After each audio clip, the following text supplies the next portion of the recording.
الشيطان الرجيم بسم الله الرحمن الرحيم الحمد لله الذي فضل على سيدنا مولانا محمد صلى الله عليه وسلم على العالمين جميعا وعاقمه يوم القيامة للمذنبين المتلوثين الخطائين الحالكين الشفيع فصلى الله تبارك وتعالى عليه وعلى كل من هو محبوب ومرضي لديه صلاة تبقى وتدوم بدوام الملك الحي القيوم ونشهد أن لا إله إلا الله وحده لا شريك له وأشهد أن سيدنا مولانا محمدا عبده ورسوله بالهدى ودين الحق أرسله فصلى الله تبارك وتعالى عليه وعلى آله وأهل بيته وذرياته وأزواجه وأصحابه أجمعين أما بعد فأعوذ بالله من الشيطان الرجيم بسم الله الرحمن الرحيم ألا إن أولياء الله لا خوف عليهم ولا هم يحزنون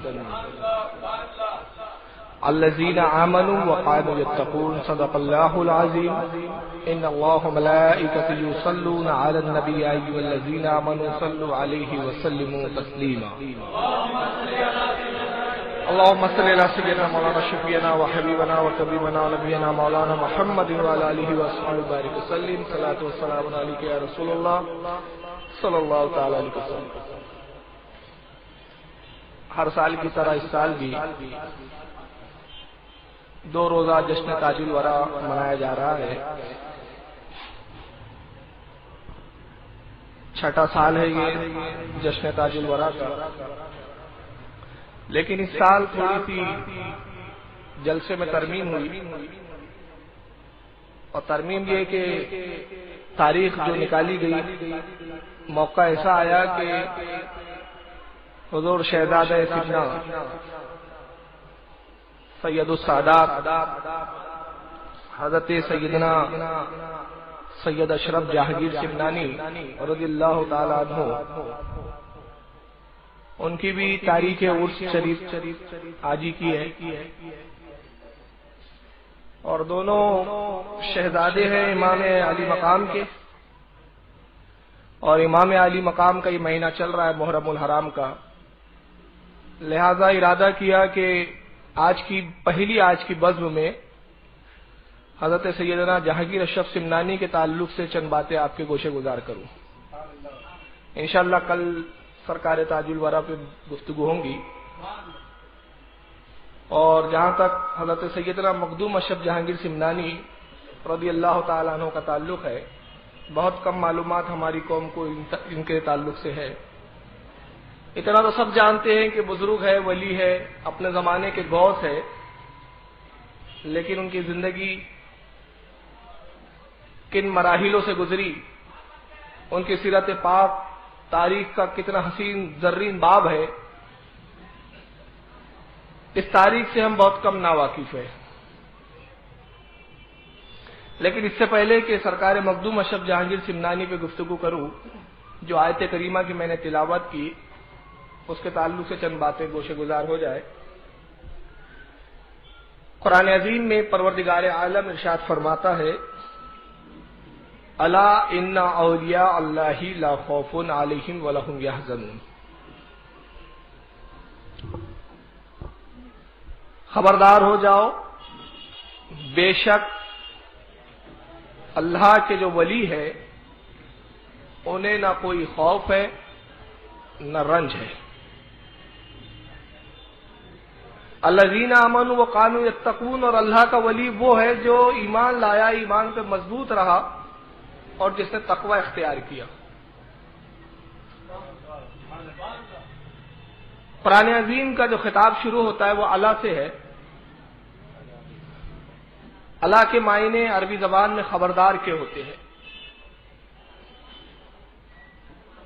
اور قرآن عظیم کا مزاج ہے کہ اللہ اس وقت استعمال ہوتا ہے کہ جب بات بڑی اہم ہو.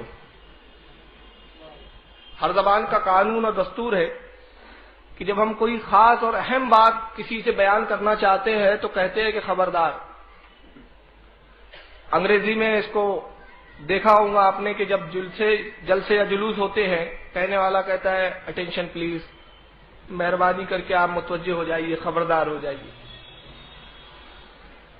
تو یہ اٹینشن پلیز کہنا یا خبردار، ہوشیار، باگوش، یہ سارے الفاظ اس بات پر دلالت کرتے ہیں کہ بات بڑی اہم ہے.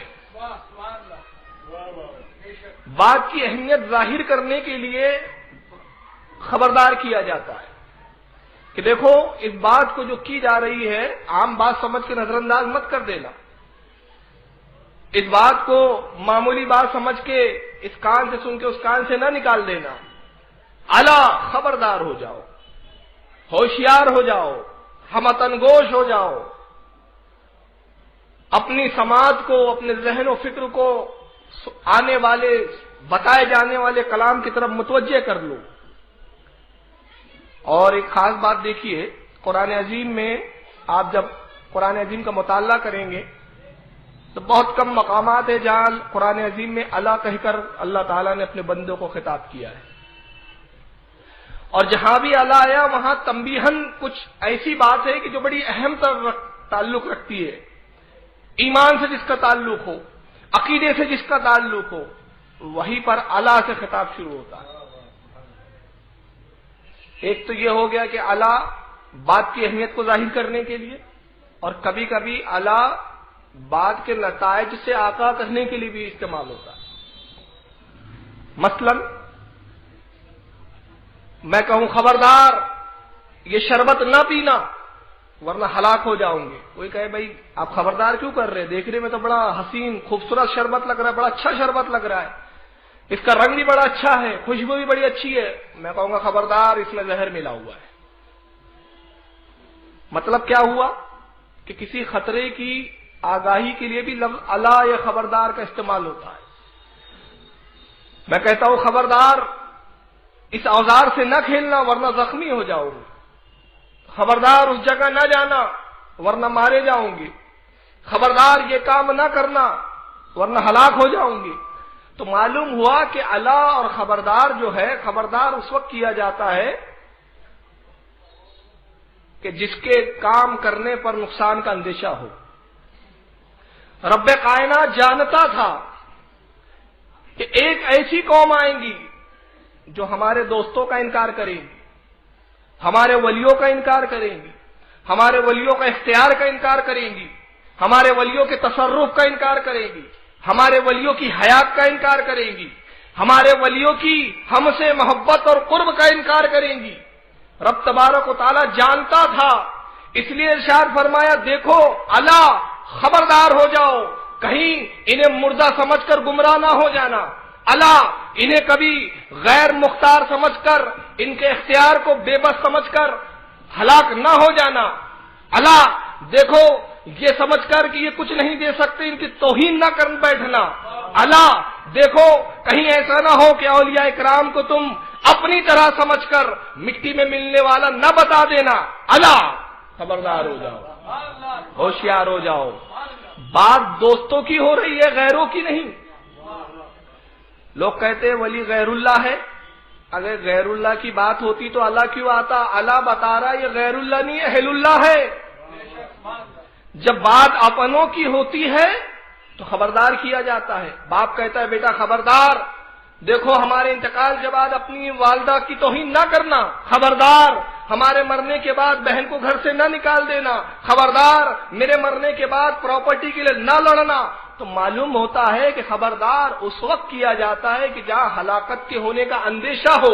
پروردگار عالم کو معلوم تھا اللہ غفور رحیم عالم الغیب ہے، وہ جانتا تھا کہ ایک ایسی قوم آئیں گی کہ جو ہمارے دوستوں کا، ہمارے ولیوں کا انکار کریں گی.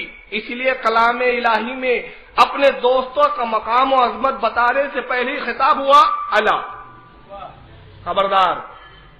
غور سے سنو، ہوشیار ہو جاؤ، خبردار ہو جاؤ، ہمتن گوش ہو جاؤ، باشعور ہو جاؤ. انا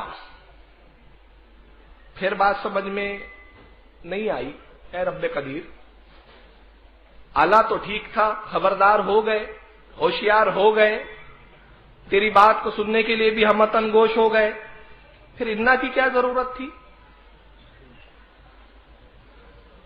انا بے شک، کوئی شک نہیں اس میں، شبہات میں نہ پڑ جانا۔ تو بے شک اس لیے کہا کہ دیکھو خبردار تو تم ہو گئے، خبردار ہو کے گفتگو بھی سن لو گے، کلام بھی سمجھ لو گے، مگر ہو سکتا ہے شک کی منزل میں آ جاؤ، اس لیے کہ ہر آدمی اپنے دوست کی کچھ زیادہ ہی تعریف کرتا ہے۔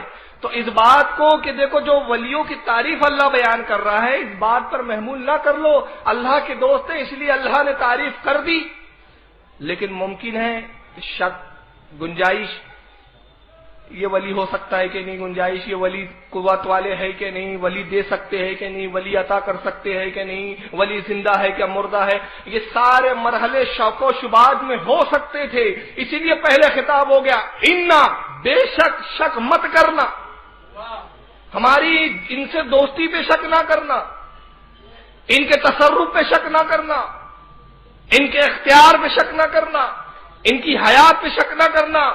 اور دیکھو جب ہم نے انہیں اپنا ولی بنا لیا تو اب اگر یہ کہے کہ ہم نگاہ اٹھاتے ہیں تو عرش اعظم کو دیکھتے ہیں، انا، شک نہ کرنا۔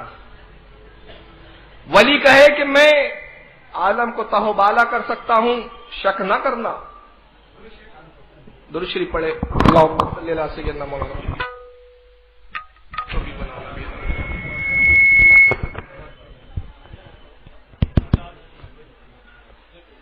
ایک بار اور باواز بلند، اللہم صلی علی سیدنا مولانا شفیعنا و حبیبنا و طبیبنا نبینا مولانا محمد و علی آلہ و صحبہ و بارک وسلم، صلاۃ و سلام علیک یا رسول اللہ صلی اللہ تعالی وسلم۔ تو فرمایا انا، بے شک، شک نہ کرنا، شبہات میں نہ پڑ جانا۔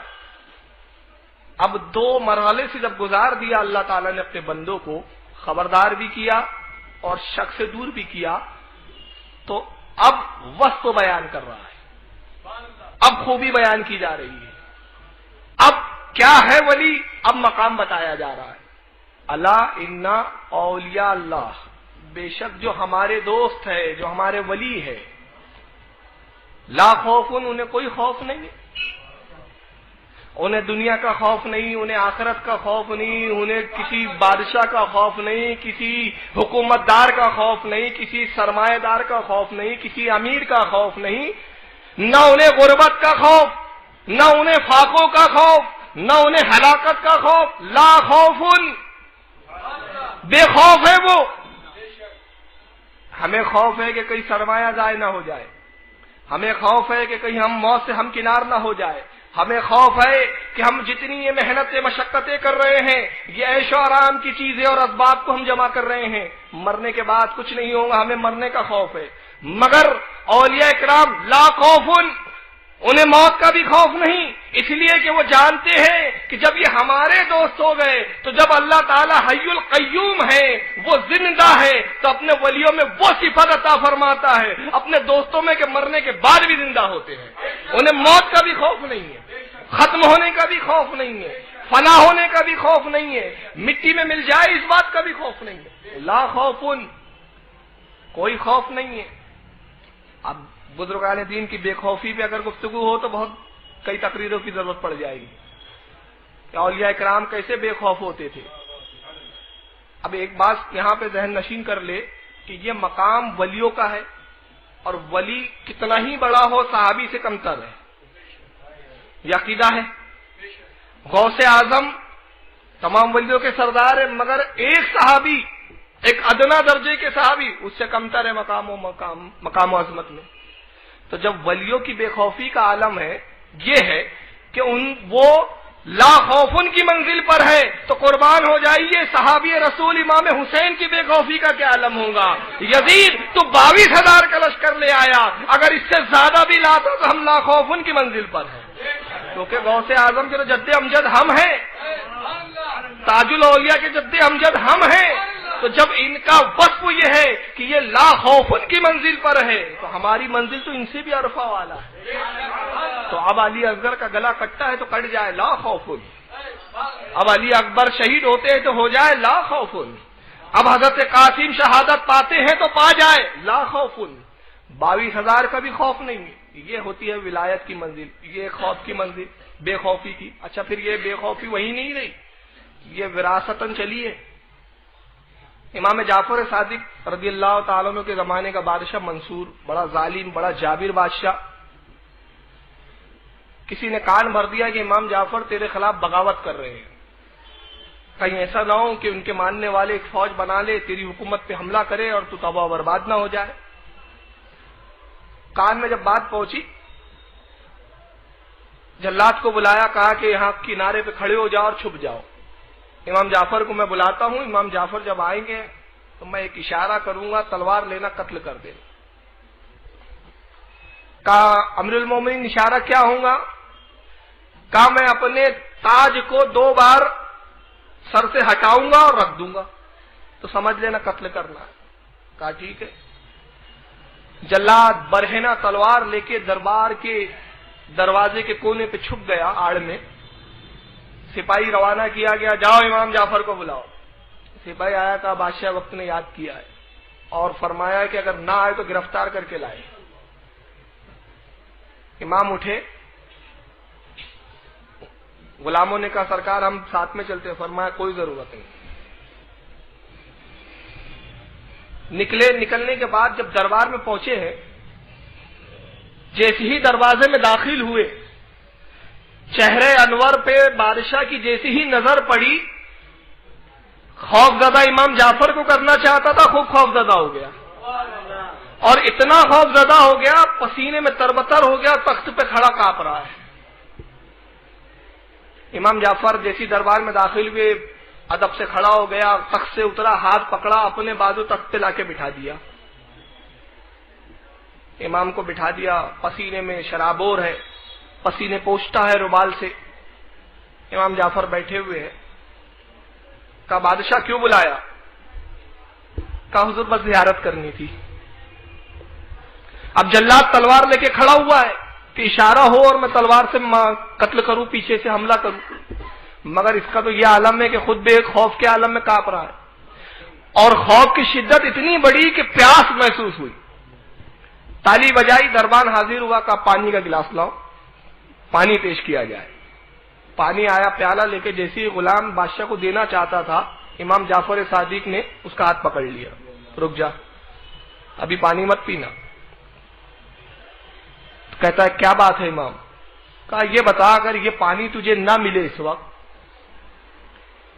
یہ پانی تجھے اگر اس وقت نہ دیا جائے تو اس ایک پیالہ پانی کو حاصل کرنے کے لیے تو کیا کرے گا؟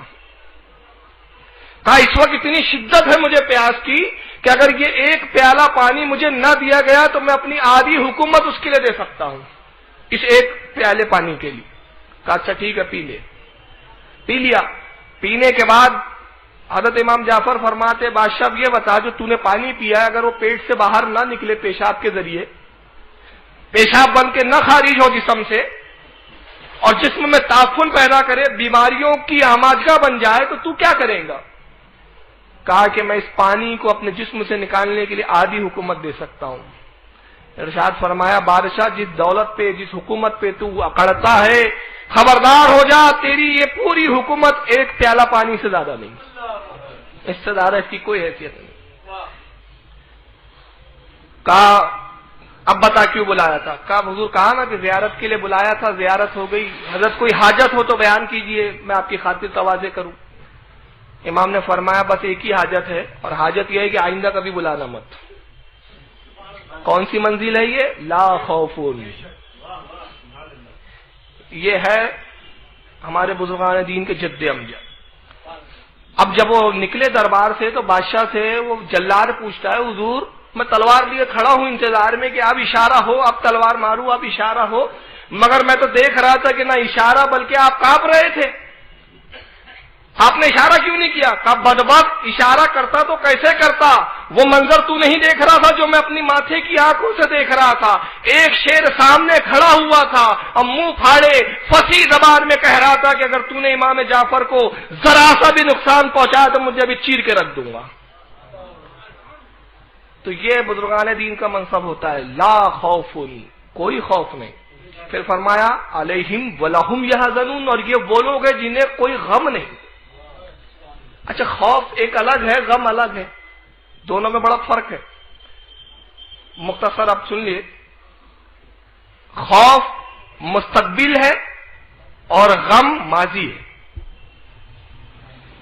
یہ ماضی کا سیگا ہے اور خوف مستقبل کا سیگا ہے. کیسے؟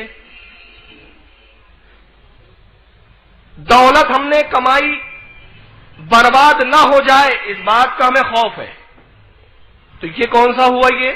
یہ مستقبل کے لیے. دولت تھی، گواہ بیٹھے، فٹ پاتھ پر آ گئے، بھیک مانگنے کی نوبت آ گئی، اس بات کا غم ہے. تو یہ کون سی چیز ہوئی؟ ماضی.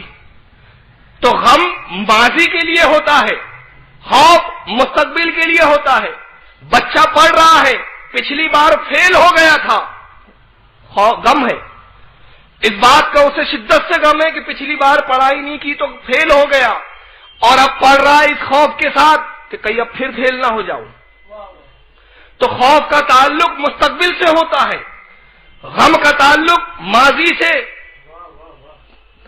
پاسٹ ٹینس سے ہوتا ہے، اور خوف کا تعلق فیوچر سے ہوتا ہے.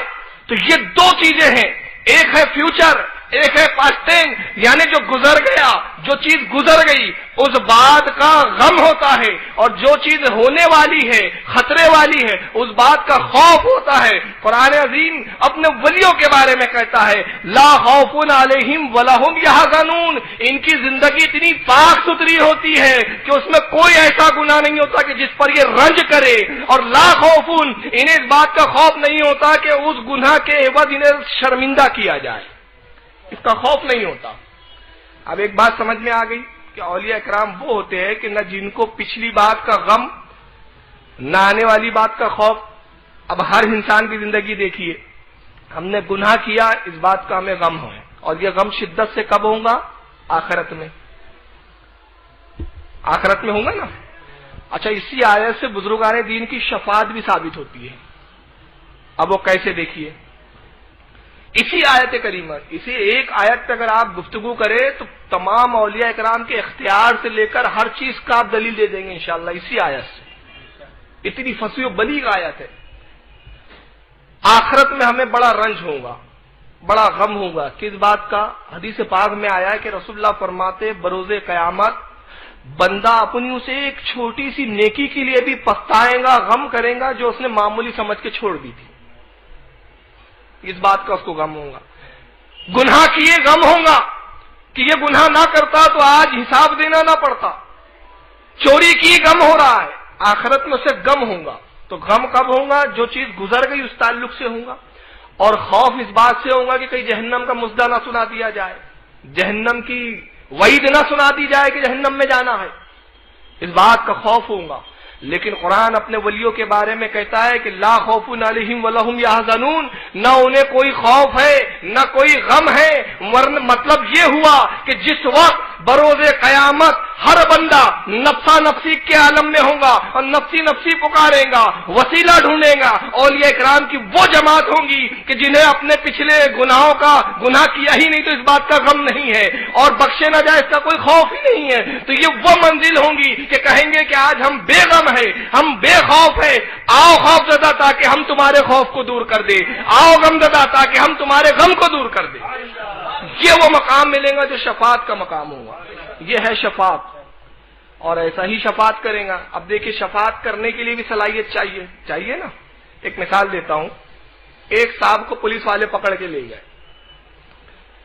خبر چلی تو ہمارے علاقے کا ایک بہت بڑا بدماش، مثال دے رہا ہوں، اللہ کا کرم ہے ابھی محلے میں کوئی بدماش نہیں ہے، سب اچھے لوگ ہیں ماشاءاللہ.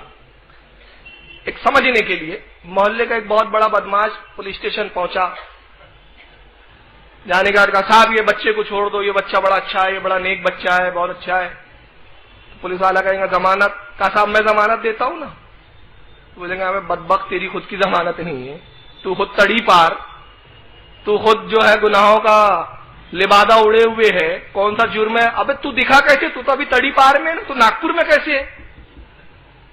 الٹا اس سے پوچھ تاچھ چالو ہو جائے گی. کیوں؟ کیونکہ وہ خود مجرم ہے. تو معلوم ہوا کہ شفاعت وہ کر سکتا ہے جو بے عیب ہو، بے خوف ہو.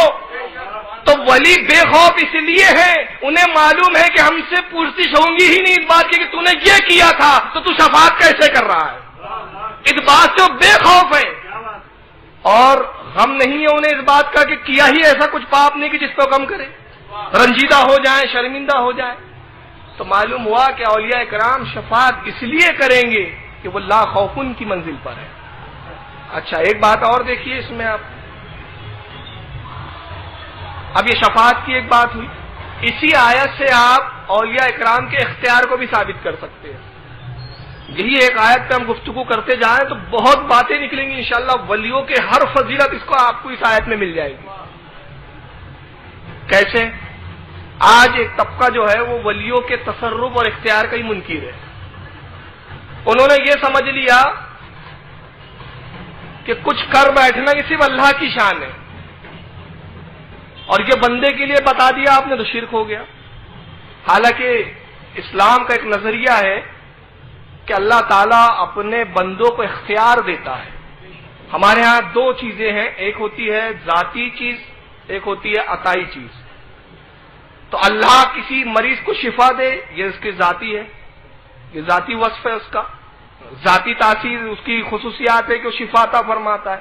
کوئی ولی کسی بیمار کو شفا دے دے یہ عطائی ہے. ٹھیک ہے، اب یہ دو چیزیں ہیں. تو اولیاء اللہ کو اللہ تعالیٰ نے اختیار دیے ہیں کہ وہ تصرف کرتے ہیں.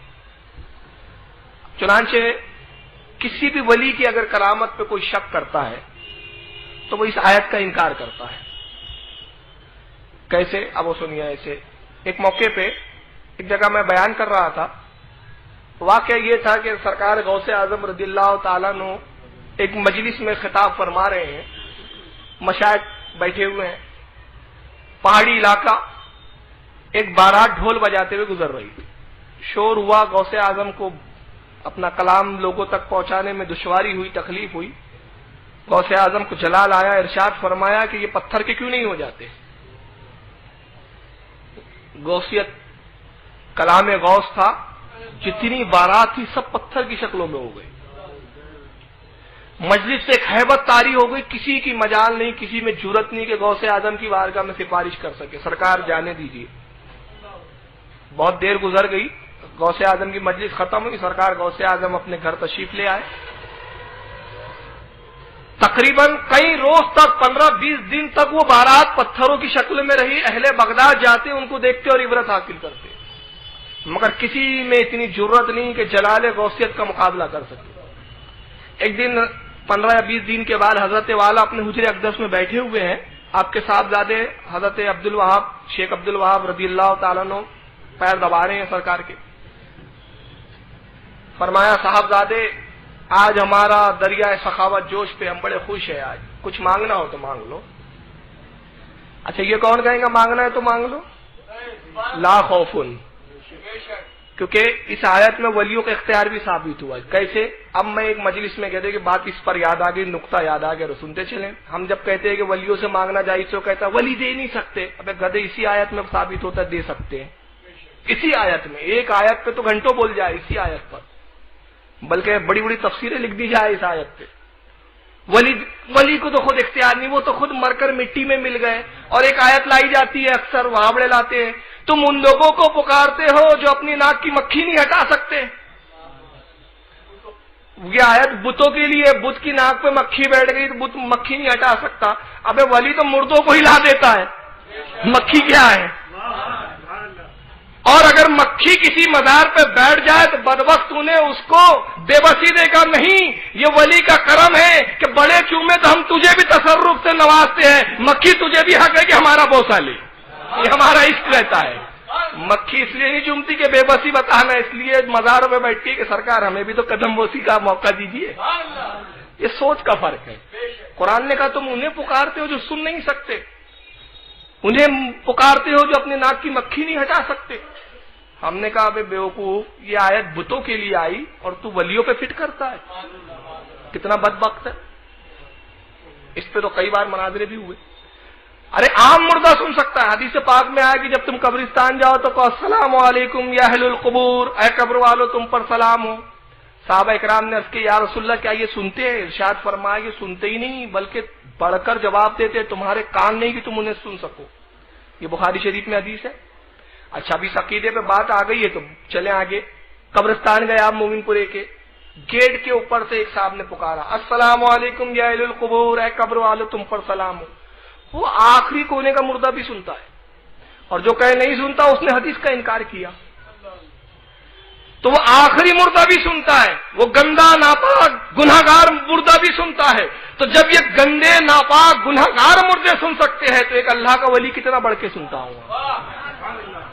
اسی لیے غوث اعظم نے فرمایا کہ اگر میرا مرید مشرق سے پکارے اور میں مغرب میں رہوں تو اپنے مرید کی دستگیری کروں گا.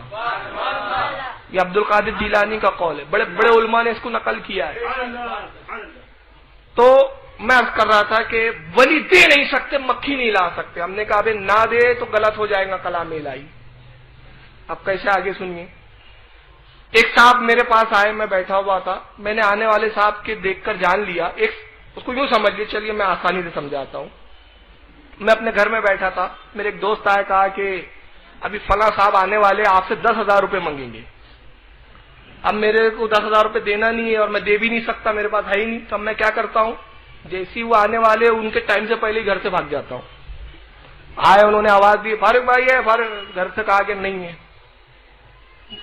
ہو گئی. اس کا کیا مطلب ہوا؟ دو چیزیں تھی.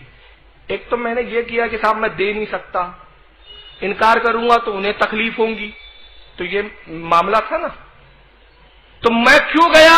مجھے اس بات کا خوف تھا کہ وہ مجھ سے مانگیں گے اور مجھے اختیار نہیں ہے، میری قوت نہیں ہے کہ میں دے سکوں. اور اس بات کا بھی رنج تھا کہ نہ دے سکا تو وہ رنجیدہ ہو جائیں گے اور ان کا رنج مجھ سے دیکھا نہیں جائے گا تو میں رنجیدہ ہو جاؤں گا. لیکن قربان جائیے، اللہ فرماتا ہے ہمارے ولیوں کو خوف نہیں. ارے تم جو مانگو بے خوف دیں گے، اور رنج اس لیے نہیں کہ نہ دے سکے، اس کا رنج ہی نہیں ہے. اب مانگو. لا خوف علیہم ولا هم یحزنون کی منزل پر ہے. وہ انہیں نہ دینے کا غم نہیں ہے، دے نہیں سکتے اس کا خوف نہیں ہے. کیا ہے اس ثابت. اور ایک بات، اب غوث اعظم کی مجلس میں وہ بدھ بن گئے. حضرت شیخ عبد الوہاب پیر دبا رہے ہیں. کہا صاحبزادے مانگو، کیا مانگتے ہو؟ کہا حضور ابا حضور ان بارات والوں کو معاف فرما دیجیے، انہیں بخش دیجیے. فرمایا انہیں چھوڑا. زبان غوثیت معاب سے جملے جاری ہوئے، بارات والے پھر ڈھول بجاتے ہوئے چلے. لوگوں نے پوچھا معلوم ہے کتنے دن ٹھہرے ہوئے تھے؟ کہا ہم تو ابھی بس جا ہی رہے. انہیں پتہ ہی نہیں 15 دن ہو گئے ہیں. واقعہ تو ختم ہو گیا. تقریر کے بعد ایک بدبخت صاحب کھڑے آ گئے. انہیں یہ تو معلوم ہے کہ راشٹرپتی جی دے سکتے ہیں، میں پردھان منتری دے سکتے ہیں، دے نہیں سکتے تو صرف ولی ہی دے سکتے. ابا سے مانگو تو ابا بھی دے سکتے، یہ شرک نہیں ہوتا. شرک ولی سے مانگنا ہو جاتا. کہنے لگے صاحب یہ بریلوی والے کیا ان کو کام دھام نہیں، پھلا ولی نے یہ کر دیا، وہ کر دیا، یہ کر دیا، یہ سب گڑھ من گھڑت واقعات تم نے گڑھ ڈالے. میں نے کہا بھائی یہ مستند واقعات ہے، کتاب میں ہے. بہجت الاسرار جو سرکار غوث اعظم کے بعد ان کے خلیفہ ہے انہوں نے لکھی ہے، حضرت ابو الحسن شتنونی رحمۃ اللہ علیہ کی کتاب ہے، پڑھیے آپ. نہیں صاحب وہ ہم نہیں مانتے، وہ کوئی کتاب حدیث تھوڑی ہے. میں نے کہا چلو اب حدیث بھی لا لو تو ضعیف ہو جاتی ہے. میں نے کیوں نہ تمہیں قرآن ہی سنا دوں تاکہ تمہاری بھی ہوش ٹھکانے آ جائے اور تمہیں تمہارے گھر پہنچا دوں. میں نے کہا قرآن عظیم سے غوث اعظم ایسا کر سکتے یہ ثابت ہے. انسان کو پتھر بنا دے اور پتھر کو انسان بنا دے یہ ثابت ہے. دو جگہ ایک آیت ہے کہ حضرت عیسیٰ کے بارے میں قرآن کہتا ہے، حضرت عیسیٰ فرماتے ہیں کہ میں مٹی کی چڑیاں اور مورت بناتا ہوں، پھونکتا ہوں، اس میں جان ڈال دیتا ہوں. ایک یہ ہو گیا. اور دوسرا میں نے کہا یہ تو نبی کے لیے تھا، ولی کے لیے. میں نے کہا ولی کے لیے یہی آیت ہے، الا ان اولیاء اللہ لا خوف علیہم ولا هم یحزنون. اللہ فرماتا ہے خبردار، بے شک ہمارے جو ولی ہے نہ انہیں کوئی خوف ہے نہ کوئی غم ہے. تو اب اگر عبد القادر جیلانی بغداد کی زمین پر یہ کہے اے اللہ فلاں مردے کو زندہ فرما دے تو زندہ ہو جاتا ہے. اگر اللہ غوث اعظم کہے اے لوگوں پتھر ہو جاؤ تو پتھر ہو سکتے ہیں، کہے انسان ہو جاؤ تو انسان ہو سکتے ہیں. اس لیے کہ عبد القادر کہے مردے زندہ ہو، مردہ زندہ نہ ہو تو رنج ہوں گا. میں نے کہا ہوا نہیں، میں نے کہا مردہ زندہ ہوا نہیں، اس بات کا رنج ہوگا۔ اور قرآن کہتا ہے علیہم ولہم یحزنون، انہیں کوئی غم نہیں۔ اے عبد القادر تم مردوں کو زندہ ہونے کے لیے کہو تو ہم زندہ کریں گے، اس لیے کہ رنج ہو جائے ہمارا کلام جھوٹا پڑ جائے گا۔ اب تو ہمارے کلام کا مسئلہ آ گیا ہے، اس کی حقانیت ثابت کرنا ہے۔ بہت سے سرکار تاج الاولیاء کے پاس کوئی کہے جائے اور کہے سرکار دولت دے دیجئے، دولت ملے گی، نہیں دیں گے تو غم ہوگا ان کو بھی، ہوگا کہ نہیں ہوگا؟ میں نے تم کہا تو اب ولی جو کہے وہ ہوتا ہے، اس لیے کہ اللہ فرماتے انہیں غم نہیں ہے، ایسی کسی بات کا غم نہیں ہے کہ جو نہ کر سکے۔ تو یہ اولیاء کرام کے مقام ہے۔ اور ولی کون ہوتا ہے؟ الذین آمنوا وقالوا یتقون، ولی اللہ فرماتا ہے وہ ہوتا ہے جو ایمان پہ مضبوط اور مستحکم ہوتا ہے،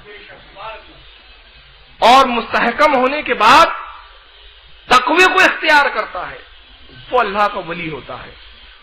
ایسے ہی اولیاء کرام کی جماعت میں سرکار تاج الاولیاء کا بھی شمار ہے، ایسے ہی اولیاء کرام کی جماعت میں حضرت غوث اعظم کا شمار ہے، ایسے ہی اولیاء کرام کی جماعت میں حضرت مخدوم اشرف جہانگیر سمنانی کا ہے۔ تمہید تھوڑی لمبی ہو گئی، معذرت چاہوں گا، لیکن انشاءاللہ اچھی گفتگو ہوئی۔ اب میں مقصد پہ آ رہا ہوں کہ سمنان جو ایک علاقہ ہے، یہ ہے سرکار مخدوم اشرف جہانگیر سمنانی کے پیدائشی وطن، اس وقت یہ ایران کے حصے میں آتا ہے۔ سمنان ایک چھوٹا سا قصبہ تھا، وہاں حکومت تھی ان کے وہ بزرگوار کی۔ سرکار مخدوم اشرف جہانگیر سمنانی رحمت اللہ علیہ کا سلسلہ نسب حضرت امام علی مقام تک ملتا ہے، حسینی بھی ہے، حسنی بھی ہے، اور باپ کی طرف سے آپ حسنی ہیں، سادات سے ہے، جلیل و قدر صحیح النسب سادات ہے، اور مادرزاد ولی ہے۔ یہ حضرت مخدوم اشرف کی خاصیت ہے۔ آپ کے والد حضرت ابراہیم رحمت اللہ علیہ سلطان ابراہیم سے مشہور تھے، سمنان کے تخت پہ حکومت فرماتے تھے۔ ایک طویل عرصہ گزرا کہ جب لا ولد رہے، آپ اولاد نہیں ہوئی۔ جو بھی بزرگ آتا حضرت ابراہیم جاتے اور کہتے سرکار دعا فرما دیجیے۔ ایک دن کیا ہوتا ہے، اس زمانے کے ایک مجذوب شخص سمنان کی اس شہر میں گشت لگا رہے ہیں، مجذوب تھے وہ، اور شہر کی طرف آتے نہیں تھے، عموماً جنگل میں گزارا ہوتا تھا ان کا، مگر شہر میں اس وقت آئے کہ جب شہر کے دروازے بند تھے، پورا شہر رات میں بند کر دیا جاتا تھا۔ اس زمانے میں شہر ہماری طرح نہیں ہوتے تھے کھلے ہیں، اس زمانے میں شہر ایسا تھا پوری دیواروں سے گھیراؤ ہوتا تھا، اور اس کے کچھ الگ الگ مقام پہ دروازے ہوتے تھے۔ جب کافی رات ہو جاتی تو وہ دروازوں سے شہر کو بند کر دیا جاتا تاکہ باہر سے کوئی نہ آ سکے۔ تو جو رات میں آتا اس کو باہر ہی رہنا پڑتا، دن میں جب شہر کے دروازے کھلتے تو شہر میں داخل ہوتا۔ شہر کے دروازے بند ہو گئے، لیکن دیکھنے والے دیکھ رہے ہیں کہ یہ مجذوب شخص جو ہے، جن کا نام حضرت رکن الدین دولہ ہے، رکن الدین، یہ صاحب قلعے کی چھت پہ ٹہل رہے ہیں۔ تو سپاہیوں نے دیکھا یہ کون شخص ہے جو قلعے کی چھت پہ ٹہل رہا ہے صاحب، اور شہر کے دروازے بند، اجنبی معلوم ہوتا، یہ آیا کیسے؟ چند سپاہی دوڑے کہ ان کو پکڑے۔ جب وہ چھت پہ پہنچے تو کیا دیکھتے ہیں کہ وہاں سے غائب ہے، دوسری چھت پہ نظر آ رہے ہیں۔ پھر اس چھت پر پہنچے یہ سپاہی، دیکھا تو وہاں سے غائب تیسری چھت پر نظر آ رہے ہیں۔ یہ حیرت زدہ ہو گئے، سمجھ گئے کوئی اللہ کے بڑے بزرگ پائے کے بزرگ ہے۔ سپاہیوں نے عرض کیا سرکار آپ کون ہیں، اپنا تعارف پیش کیجیے اور کیوں آئے؟ کہا جاؤ سمنان میں اعلان کر دو کہ غوثیت مآب غوث عالم کی جلوہ گری کا وقت آ گیا ہے۔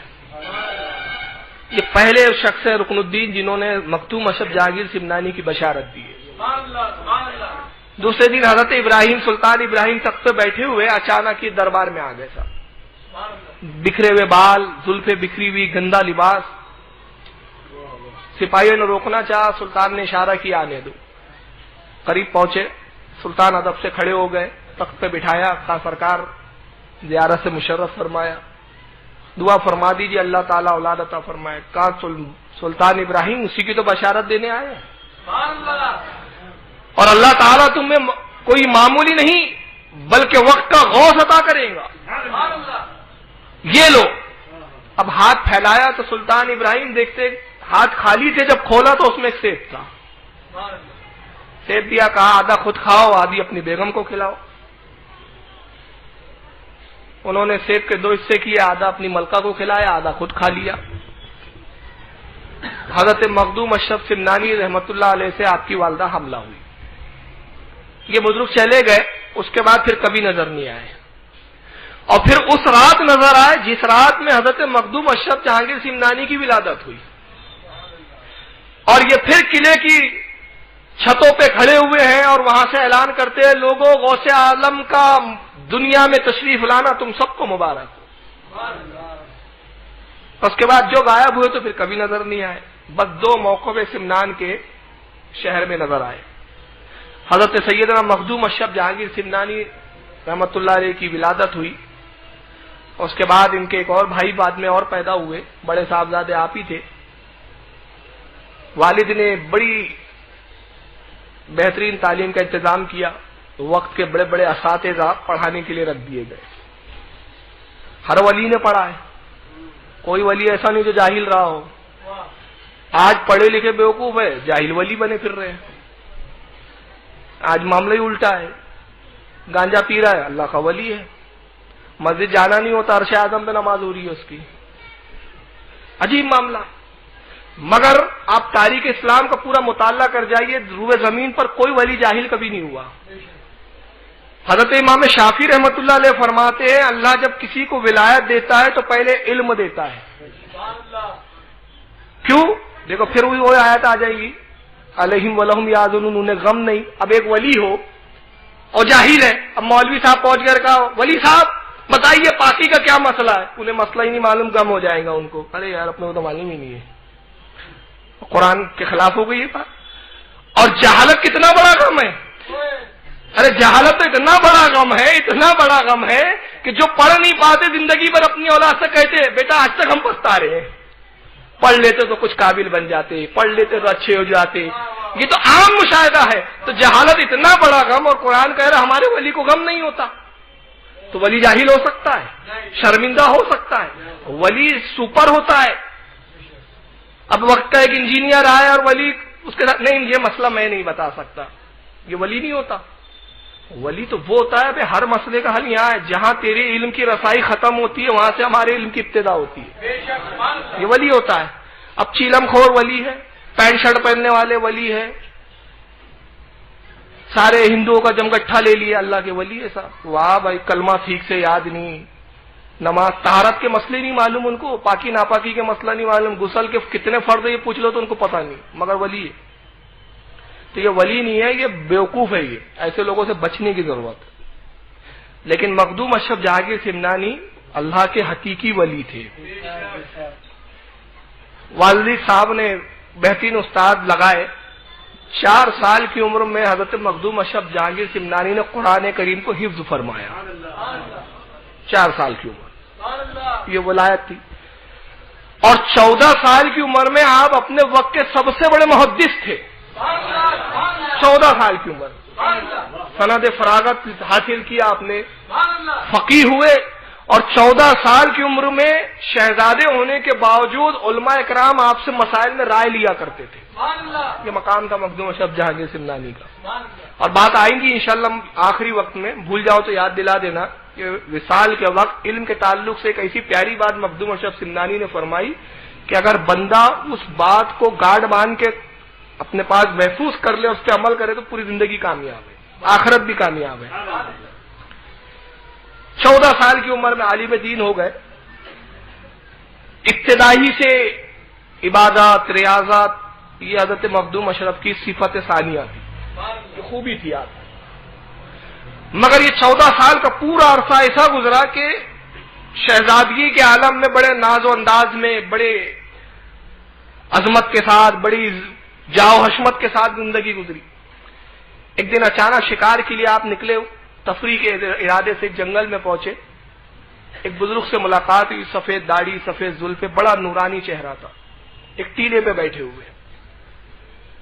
مخدوم اشرف گھوڑا دوڑا کے قریب پہنچے، کہا بزرگوار آپ کے چہرے سے میں اللہ کا نور جھلکتا ہوا دیکھ رہا ہوں، کون ہے آپ؟ کہا آپ ہی کے انتظار میں تھے شہزادے۔ کہا حضور کون آپ؟ اپنا تعارف پیش کیجیے۔ کہا کہ پروردگار عالم کے حکم سے میں آیا ہوں، تم نے اب تک جو کچھ پڑھا ہے وہ علم ظاہر تھا، اور علم باطن کی ادائیگی اور اس کی تکمیل کے لیے مجھے بھیجا گیا ہے، میں خضر ہوں، حضرت خضر علیہ السلام۔ شہزادے وہ وقت نہیں آ گیا کہ تم اپنے علم کی اسرار کی گہرائیوں میں اتر جاؤ؟ کہا کہ حضور بڑے بڑے اولیاء کرام بڑی بڑی ریاضتیں کرتے ہیں، تب آپ کا دیدار ہوتا ہے، میں کتنا خوش نصیب ہوں کہ آپ کا دیدار بغیر کسی ریاضت اور بغیر کسی مجاہدے کے ہو گیا۔ حضرت خضر نے اپنی شاگردے میں لیا، 4 سال حضرت خضر علیہ السلام سے باطنی تعلیم حاصل کی سرکار مخدوم اشرف۔ 4 سال کا عرصہ تعلیم میں گزرا۔ ایک دن جب آپ کی عمر 23 سال ہو گئی، 23 سال کی عمر کے وقت حضرت خضر علیہ السلام ایک بار پھر ظاہر ہوئے۔ 4 سال پڑھایا، پھر نظروں سے اجھل، مگر اس وقت آئے جب 23 سال کی عمر تھی، کہا صاحبزادے اب وہ وقت آ گیا ہے کہ حکومت کو ٹھوکر مارو، مخلوق خدا تمہارے انتظار میں ہے، اور رب قدیر کو تم سے ایک عظیم کام لینا ہے، اور یاد رکھو جس طرح ایک میان میں 2 تلواریں نہیں رہ سکتی، اسی طرح حکومت کے ساتھ خدا نہیں ملا کرتا۔ بات سمجھ میں آ رہی ہے؟ بڑے بڑے اولیاء اکرام نے فقیری کو اختیار کیا ہے، تختوں کو ٹھوکر ماری ہے۔ حضرت ابراہیم ابن ادہم، جنید بغدادی وقت کے بہت بڑے سری سختی وزیر تھے اپنے حکومت کے۔ حضرت ابراہیم ابن ادہم وقت کے بہت بڑے بادشاہ وقت بلخ کے، تخت کو ٹھوکر ماری۔ آخر کیوں؟ دیکھیں یہاں بھی ولی کا ایک مقام ہوتا ہے۔ آج سرمایہ اہم ہو گیا ہمارے لیے، دولت ہمارے لیے عزت اور حشمت کی دلیل ہے، جتنا پیسے والا اتنا بڑا عزت دار، یہ ہمارے معیار ہے آج۔ مگر اسلامی نقطۂ نظر سے معیار کیا ہے پتہ ہے آپ کو؟ اللہ کے رسول فرماتے ہیں فقیری مجھ سے اور میں فقیری سے ہوں۔ فقیری وہ بھیک مانگنے والی نہیں، مطلب قناعت پسندی۔ نبی پاک صلی اللہ علیہ وسلم دعا فرماتے پروردگار مجھے پوری زندگی تکلیف میں رکھ، اے رب قدیر مجھے تکلیف عطا فرما، مجھے مصیبت دے۔ بڑی عجیب دعا تھی، لوگ دعا کرتے اللہ مجھے تکلیف دور کر دے، مجھے پریشانی سے بچا، مگر نبی پاک دعا فرماتے اللہ مجھے تکلیف میں رکھ۔ حضرت عائشہ ام المومنین عرض کرتی ہے یا رسول اللہ آپ اس طرح کیوں دعا مانگتے تکلیف کے لیے؟ ارشاد فرمایا کہ بندہ تکلیف میں اللہ کو دل سے پکارتا ہے، اور جب جاؤ حشمت ہوتی ہے، دولت ہوتی ہے، سرمایہ ہوتا ہے تو اللہ کو وہ پکارتا بھی تو دل سے نہیں ہوتا۔ اور ایک حدیث میں فرمایا کہ لوگوں آگاہ ہو جاؤ کہ جس نے دنیا میں جتنا تھوڑا رکھا اس نے کامیابی حاصل کی، اور جتنا زیادہ رکھا اتنا حساب دے ہوا، اتنا طویل حساب۔ اور ایک حدیث میں فرمایا کہ ابھی امیر حساب ہی دے رہے ہوں گے کہ غریب مفلس جو فاقہ کش تھے، جو غریب تھے، جو تنگ دست تھے، جن کو دھتکار دیا جاتا تھا، ان امیروں سے ایک روایت میں 500 سال اور ایک روایت میں 50,000 سال، 5,000 سال، 5,000 سال پہلے جنت میں چلے جائیں۔ تو یہ انعام کس کا ہے؟ فقیری کا، غریبی کا، غربت کا۔